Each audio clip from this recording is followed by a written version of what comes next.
This is the pulmonary vein here. That's the pulmonary artery. This is the only place in the body where you have richly oxygenated blood in the vein, poorly oxygenated in the artery. That's the only place that switcheroo. Every place else you see blue is going to be a vein. This is the only place where the artery will be blue because it's poorly oxygenated. It's going to the lung and coming back to the heart. It's a vein, pulmonary vein. That's the only place you're going to see that. So what is this called? That's your pulmonary artery. And it's the only one that's... It's the only, remember it's going from the right ventricle to the lung. Remember, arteries always go away. But it's the lousiest in oxygen in the body. It's going to go here to the lung and get a whole bunch of new oxygen. And then it's going to come back with the pulmonary vein because veins always come back. But it's the highest oxygen concentration there. That's the only place in the body that's going to be like that.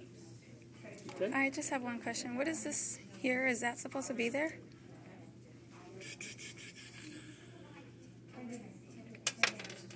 No. I didn't think so. I don't have a clue what it is. I don't have a clue. This right here shows the coronary sinus on the back of the heart. Can you see that? Coronary sinus on the back of the heart. And there is the pulmonary valve. And the other one's the aortic valve. Okay? Can you see that? The pulmonary and the aortic valves? This is on the pulmonary valve. And the other one is the aortic valve right here, but we can see that better down here. Can you all see that? Okay. When we get here, let me kind of put it this way so everybody. This, you notice this is the left coronary artery. You notice it doesn't go very far before it becomes the circumflex and the anterior interventricular artery. The right side goes real far. That's your right coronary. That's all I would show you on this one. Okay, let's go over this. Okay. Let's go start here at the bottom. This is going to be the inner. Can you all see? Sure? Okay, that's the interventricular septum right there. This is the right and left bundle branches. I would have an arrow pointing to it so you would know. And this is your bundle of His or atrioventricular bundle. Again, I would have an arrow pointing to that. Papillary muscle, chorda tendineae, bicuspid, tricuspid valve, bicuspid valve. This is the aortic valve. What is it? This is the aortic valve right here. Yep. Okay, can y'all see that? Okay. And this is the right coronary artery right there.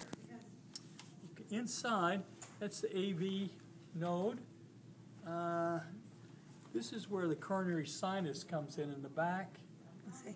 And this is the fossa ovalis. Fossa ovalis, right on the medial wall. The sulcus in the back where the coronary sinus comes in. Can you see that back there? We can't see. What is that one? That's where the coronary sinus empties into the right atrium. Okay, and where is the... Coronary sinus is right back here. where's the one with it for the babies? That's it right. It's the right pit. here. It's Yeah. the, okay. It's a That's the valve. fossa, not a pit. Fossa, pit. They're all No. the same. It's a fossil of what used to be there. I try so hard. Lord, please, please. Let's go to church more, I guess. Tricuspid, bicuspid. This is the pulmonary trunk, and there's that ligamentum arteriosum. You see right there? That was the ductus arteriosum, and it becomes the ligamentum arteriosum. This is papillae. This, of course, pardon me? The papillae. Yes. I'm This sorry? one here. Papillary. Yes, that's the Papillary. papillary muscle, yes. And That's these the are the chorda tendineae. tendineae right here. Yes. And remember, they hook on to the tricuspid and the bicuspid valves. Okay. Keep them from everting. Because if there wasn't there, they would go up like this instead of coming like this. Okay. All right, where am I? I think I did everything. Yeah. I want to show you here now. Here comes the ascending aorta. It gives off this thing called the brachiocephalic trunk. It is only on the right side. Only on the right side. Okay? Then the arch of the aorta comes on. This is the left common carotid, the left subclavian. On the right side, this brachiocephalic trunk gives off the common carotid and the subclavian. And I could show you that down there better. But to make it confusing, this is a brachiocephalic vein, and that's a brachiocephalic vein. So we have one from each side. They come together to make the superior vena cava. That's always confusing. Brachiocephalic vein, superior vena cava. But there's only one brachiocephalic trunk, and it's on the right side. On the right side. And of course, pulmonary veins here's the pulmonary veins back here coming into the left atrium.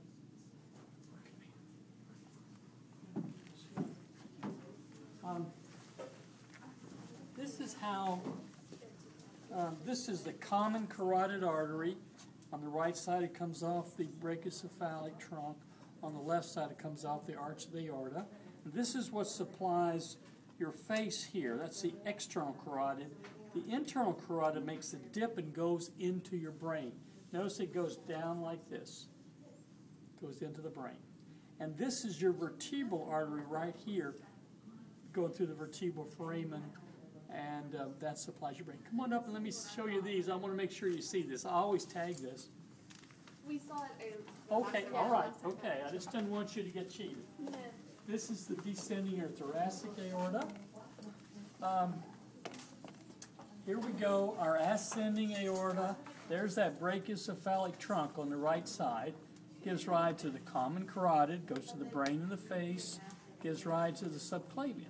On the left side, though, it comes over as the arch. There comes the common carotid off of the arch, and the subclavian comes off the arch.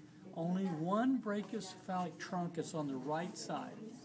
This shows you the brachiocephalic vein and brachiocephalic vein. They come together to form the superior vena cava. That always confuses people. Not really. Sorry, man? I said not really. Okay, well, I hope you get it, because I just want to tell you, people do Vein, get... vein, and trunk. Yeah. That's it. Vein, That's a vein, good and way to trunk. look at it. Vein, trunk. That's good. That's a good way to remember. This is your subclavian vein. This is your internal jugular vein. Internal jugular vein drains the majority of the blood from your brain. And the internal jugular and the subclavian come together to form the brachiocephalic. Internal jugular, subclavian, brachiocephalic. What does the subclavian do? It goes under the clavicle. That's sub, underneath, like subway, clavicle. That's the way you remember that one. Okay, that's the arch of the aorta, pulmonary trunk. I think you've got that. Coming down here, this first branch, of course, this whole thing is the abdominal aorta. This would be your celiac trunk, superior mesenteric, your renal vein, renal artery, the common iliac artery, common iliac vein. This is your internal iliac going in deep like that. And once it goes deep right there, then this part becomes the external iliac. Make sure, though, you see this would be common iliac here. Where this takes the dip off is the internal iliac, which makes this the external iliac. See, here's the common, here's the external, here's the internal going down. Okay, that's the femoral right there. Let's see, on this guy, this is the radial artery right here, and this is the brachial artery. This is the axillary artery. There's your descending thoracic aorta, artery. This is your gonadal artery, and this goes to the testes in the male, and the female goes to the ovary. And this is your femoral artery. You can see how that vessel was broken when you broke your thigh. You could fill a thigh up real quick, like with 2 units, especially some little lady, frail little 90-year-old. They can die on it. What's this one called again? That's called